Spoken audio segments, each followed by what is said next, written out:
So, and in the, in the light of showing results, because results trump everything, I want to demonstrate to you that I don't just talk the talk, I walk the walk.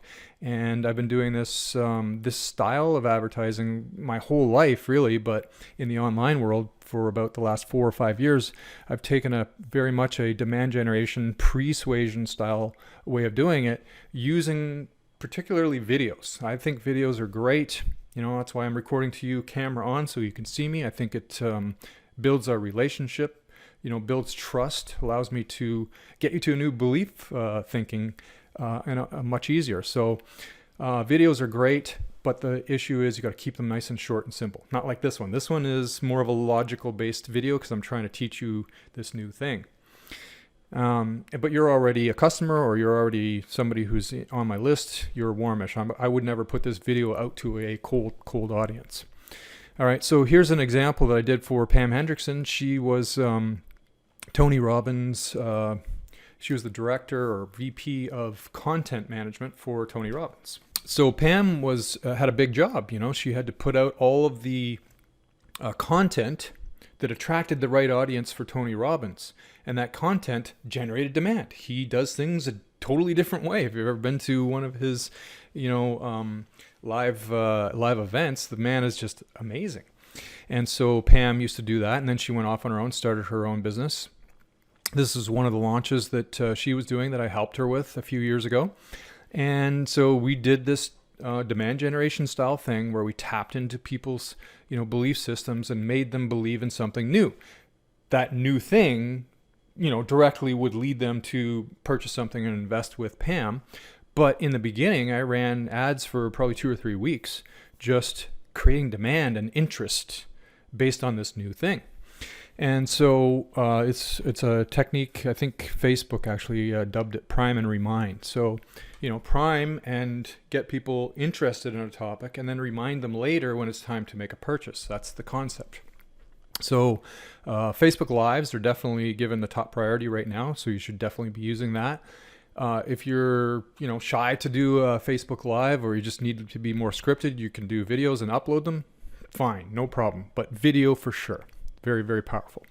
It attracts a lot of attention in the newsfeed.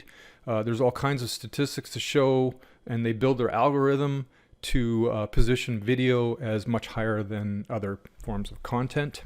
And it really is inexpensive brand recognition and gives you the ability to nurture and move people's belief points very, very easily.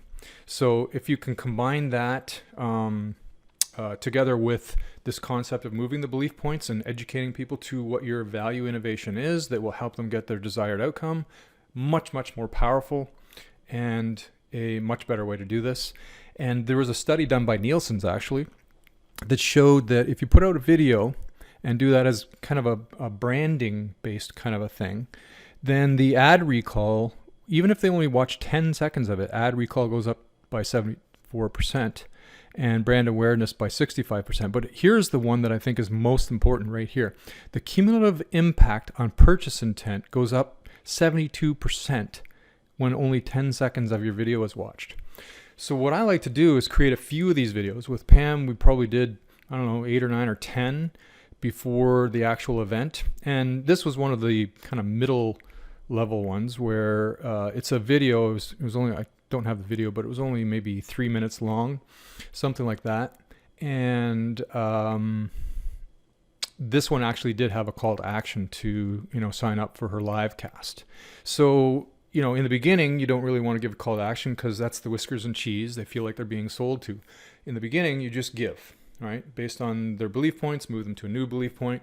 And then in the middle, you want to have a call to action to come sign up for something that's going to go into a deeper level of learning, kind of like what I'm doing here. So you've got the emotional empathy component in the first phase of advertising. In the middle phase, now we're following up to say, here, I've got some more in-depth stuff. So they've got their filters on now, right? Because you moved them to that new belief point.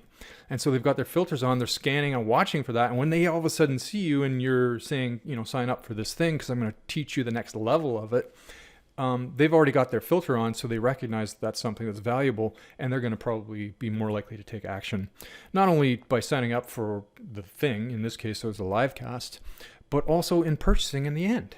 So big factor here. Don't